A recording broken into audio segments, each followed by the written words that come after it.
प्रस्तुत है हरियाणा राज्य की साप्ताहिक समाचार समीक्षा। लेखक हैं वरिष्ठ पत्रकार दिनेश गोयल। वाचिका रत्तिका। प्रधानमंत्री नरेंद्र मोदी के कार्यकाल का इस वर्ष 30 मई को जहां 8 वर्ष पूरे हो गए हैं, वहीं हरियाणा के मुख्यमंत्री मनोहर लाल के कार्यकाल को भी इस वर्ष 27 अक्टूबर को 8 वर्ष हो गए हैं। जिस प्रकार पिछले 8 वर्षों में प्रधानमंत्री नरेंद्र मोदी ने देश में विकास को एक नई दिशा दी है, उसी प्रकार हरियाणा में मुख्यमंत्री मनोहर लाल ने प्रदेश में कई नए आयाम स्थापित कर बहुत सी उपलब्धियां हासिल की हैं, जिनका जीवंत उदाहरण देश के 18 बड़े राज्यों में हरियाणा का सर्वश्रेष्ठ शासित राज्य के रूप में उभरना है। इस वर्ष के सार्वजनिक मामले सूचकांक में हरियाणा बड़े राज्यों की श्रेणी में शीर्ष स्थान पर आया है। इस रिपोर्ट में हरियाणा सामाजिक न्याय, आर्थिक न्याय व राजनीतिक न्याय में सबसे आगे रहा। सार्वजनिक मामलों के सूचकांक की रिपोर्ट में हरियाणा के बाद तमिलनाडु, केरल, छत्तीसगढ़, पंजाब और कर्नाटक सहित कई अन्य राज्य शामिल हैं। इसी रिपोर्ट में सिक्किम ने भारत में सबसे अच्छे शासित छोटे राज्य के रूप में अपना स्थान बरकरार रखा। बेंगलुरु के गैर लाभकारी think tank public affair centre की तरफ से तैयार इस सूचकांक का ये 7वां संस्करण है, जो हाल ही में जारी किया गया है। ये बड़े सौभाग्य और सम्मान की बात है कि देश के केवल 1.3% भौगोलिक क्षेत्र और 2.09% आबादी वाले हरियाणा राज्य ने पिछले कई राष्ट्रीय और अंतर्राष्ट्रीय खेल प्रतियोगिताओं, जिनमें प्रतिष्ठित ओलंपिक खेल भी शामिल हैं, में हमेशा देश का नाम रोशन किया है। हरियाणा में करीब 440 खेल नर्सरियां स्थापित हैं। इनमें से करीब 400 चल रही हैं। इन खेल नर्सरियों में एक ही जगह पर हर तरह के खेल की सुविधाएं मिलती हैं।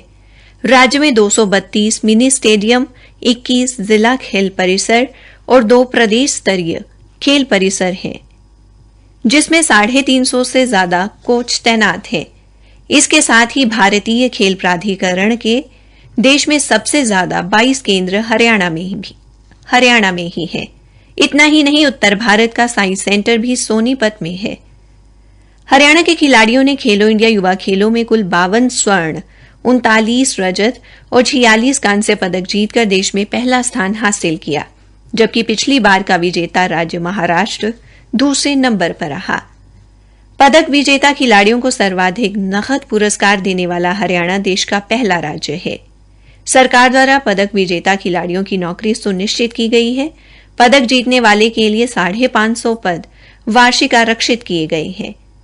गांवों में मालिकाना हक से संबंधित विवादों पर अंकुश लगाने के लिए हरियाणा प्रदेश में गांवों को लाल डोरा मुक्त करने की योजना 26 जनवरी 2020 को शुरू की गई थी, जिसके बाद में प्रधानमंत्री स्वामित्व योजना के नाम से पूरे देश में लागू किया गया। इस योजना के तहत प्रदेश के सभी गांवों को लाल डोरा मुक्त किया जा चुका है। प्रदेश में पंचायती राज अधिनियम में संशोधन करके वर्ष 2015 में पंचायतों के प्रतिनिधियों के लिए शैक्षणिक योग्यताएं निर्धारित की गई। इस निर्णय की उच्चतम न्यायालय ने भी सराहना की। राज्य सरकार ने प्रदेश के गांवों में 24 घंटे बिजली पहुंचाने का काम किया है। फिलहाल हरियाणा के 6,225 गांवों में से 5,681 को 24 घंटे बिजली मिल रही है। सरकार का लक्ष्य है कि मार्च 2023 तक प्रदेश के हर गांव में 24 घंटे बिजली की आपूर्ति करनी है। हरियाणा सरकार ने मेरी फसल मेरा ब्यौरा वेब पोर्टल बनाया है। इस पर किसान अपने द्वारा बोई गई फसल और खेत का ब्यौरा घर बैठे भर सकते हैं। ऐसा करने से उनको अपनी फसल को बेचने या इसके खराब होने पर मुआवजा लेने के लिए सरकारी कार्यालयों और कर्मचारियों के चक्कर नहीं काटने पड़ेंगे। ऑनलाइन स्थानांतरण नीति लागू करके तबादला उद्योग को बंद कर शिक्षकों के सम्मान को बहाल किया गया है। वहीं शिक्षकों से शुरू की गई ये व्यवस्था अब अन्य विभागों में भी लागू की जा चुकी है। 43 विभागों में ऑनलाइन स्थानांतरण नीति लागू की गई है। ऐसा इसलिए किया गया है ताकि हरियाणा राज्य के किसी भी व्यक्ति को सरकारी सेवाओं का लाभ लेने के लिए राजधानी चंडीगढ़ के चक्कर ना काटने पड़े। इसी के साथ समाचार समीक्षा समाप्त हुई।